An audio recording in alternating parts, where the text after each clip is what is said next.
Hello বন্ধুরা, আসসালামু আলাইকুম। Welcome back to my YouTube channel. বন্ধুরা, যারা গার্মেন্টসে চাকরি করেন, গার্মেন্টস কর্মী ভাইদের জন্য একটা দারুণ সুখবর। আজকের এই সুখবরটা যদি আপনারা শুনেন, তাহলে আপনাদের মন কিন্তু ভরে যাবে এবং আপনাদের মনটা কিন্তু অনেক শীতল হয়ে যাবে। বিশেষ করে যারা গার্মেন্টসে চাকরি করেন বা করতে যাচ্ছেন, তাদের উভয়ের জন্য কিন্তু আজকের এই সুসংবাদটা। কি সেই সুসংবাদ? এই সুসংবাদটা শুনতে অবশ্যই আমার ভিডিওটি শুরু থেকে শেষ পর্যন্ত দেখতে থাকুন। সেই সাথে যারা চ্যানেলটি সাবস্ক্রাইব করেন নাই, সাবস্ক্রাইব করে পাশে থাকুন। আর যারা করেছেন তাদেরকে ধন্যবাদ। তাহলে চলুন বেশ কথা না বাড়িয়ে শুরু করি। বন্ধুরা, যারা গার্মেন্টসে চাকরি করছেন বা করছেন করবেন ভাবছেন, তাদের উভয়ের জন্য এই সুখবরটা কিন্তু। এই সুখবরটা যদিও আমি জানি না আপনারা, আমার মনে হয় না আপনারা কোনো জায়গায় শুনেছেন। আর যদি শুনেও থাকেন, তাহলে আমার মতো এত সহজভাবে আপনাদের কিন্তু কেউ বোঝায়নি বা আপনারা বোঝেনও নি।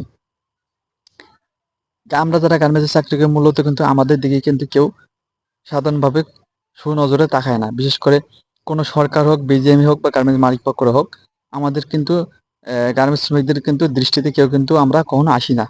কিন্তু গত সরকার পতনের পর যে অন্তর্বর্তীকালীন সরকার এসেছে আমাদের দেশে, এই সরকার আসার পর কিন্তু আমাদের গার্মেন্টস কর্মীদের কিন্তু অনেক সুযোগ সুবিধা বেড়ে গেছে এবং আমাদের গার্মেন্টসের কিন্তু অনেক কিছু কিন্তু আমাদের তাদের নজরে কিন্তু আমাদের গার্মেন্টস শ্রমিকরা কিন্তু চলছি আমরা এখন বর্তমান যে গার্মেন্টস যেমন কিছুদিন আগে ইনক্রিমেন্ট 4% এক্সট্রা বৃদ্ধি করেছে তারা। ঈদের ছুটি 5 দিন করেছে। এরকম আরো অনেক কিছু তারা করেছে। এবার কিন্তু তারা আরো একটা নজর দিয়েছে যে যারা আমরা গার্মেন্টসে চাকরি করি তাদের বিজিএম এর মাধ্যমে একটা আওতায় করে দিয়েছে, যেখানে তারা উল্লেখ করে দিয়েছে যে আমাদের যারা গার্মেন্টসে চাকরি করি বা আপনারা যারা করেন, তাদের প্রত্যেকের ছেলে মেয়ের কিন্তু উভয়ের পড়ালেখার খরচ বিজিএমই দেবে এবং কতজন হলে দেবে এবং কিভাবে দেবে এই বিষয়টা কিন্তু পুরো আলোচনা কিন্তু মূল পর্ব। যেখানে 1 নম্বরে উল্লেখ করা হয়েছে যে শ্রমিকদের পঞ্চম শ্রেণী হতে অষ্টম শ্রেণী পর্যন্ত অধ্যয়নত মেধাবী সন্তানদের শিক্ষাবৃত্তি ও উপকরণ প্রদান। অর্থাৎ যারা আমরা গার্মেন্টসে চাকরি করি তাদের যে আমাদের মেধাবী ছেলে মেয়ে আছে, তাদের কিন্তু তার শিক্ষা এবং উপবৃত্তি প্রদান করবে।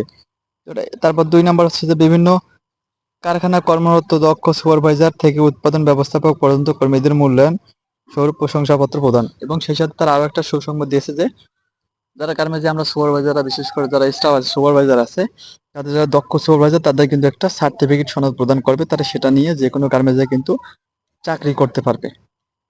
কি সেই সুযোগ সুবিধাগুলো ভোগ করতে পারবে?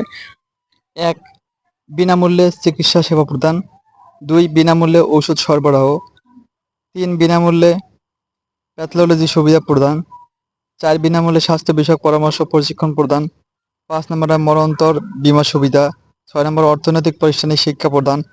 পোশাক শিল্পে নিয়োজিত শ্রমিকদের সন্তানদের অবৈতনিক শিক্ষা প্রদানের লক্ষ্যে বিজিএমইএ স্কুল পরিচালনা। এবং 8, বিনামূল্যে শিক্ষা উপকরণ ও স্কুল ইউনিফর্ম ও নাস্তা প্রদান। অর্থাৎ আমাদের যাদের ছেলেমেয়েরা যারা আছে, যারা পড়ালেখা করে, তাদের ইউনিফর্ম, স্কুলের সমস্ত খরচ এবং চিকিৎসা ভাতা তারা সরাসরি বিজিএমই বহন করবে। এবং কতজন পর্যন্ত বহন করবে? সর্বোচ্চ 2 জন সন্তানদের জন্য তারা বহন করবে।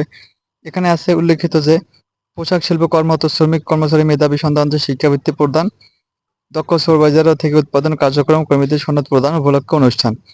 এই অনুষ্ঠানে কিন্তু তারা এই বক্তব্যগুলো দিয়েছে, যেখানে তারা বেশিরভাগ ক্ষেত্রে প্রদান যেটা অগ্রাধিকার দিয়েছে তারা হচ্ছে যে শ্রমিকদের সন্তানদের পড়ালেখার বিষয়ে কিন্তু এটা বিজিএমই স্পষ্ট ধারণা দিয়েছে যে তারা একজন শ্রমিকের 2 জন যদি সন্তান হয়, তারা যদি মেধাবী হয়, তাদের বিনামূল্যে চিকিৎসা, ইউনিফর্ম, স্কুল, নাস্তা প্রদান, শিক্ষা প্রদানের লক্ষ্যে বিজিএমের পরিচালনা, পোশাক নিয়োজিত সমস্ত ধরনের খরচ, যে স্কুল পড়াশোনা অবস্থা পর্যন্ত 5 থেকে মানে এসএসসি পর্যন্ত, বা আপনি যতদিন চাকরি করবেন আপনার ছেলে মেয়ে যদি ভালো মেধাবী রেজাল্ট করতে থাকে ততদিন কিন্তু আপনার ছেলে মেয়ে ফ্রিতে পড়ালেখা করতে পারবে। আর এই খরচটা সম্পূর্ণ বহন করবে কিন্তু বিজিএমই।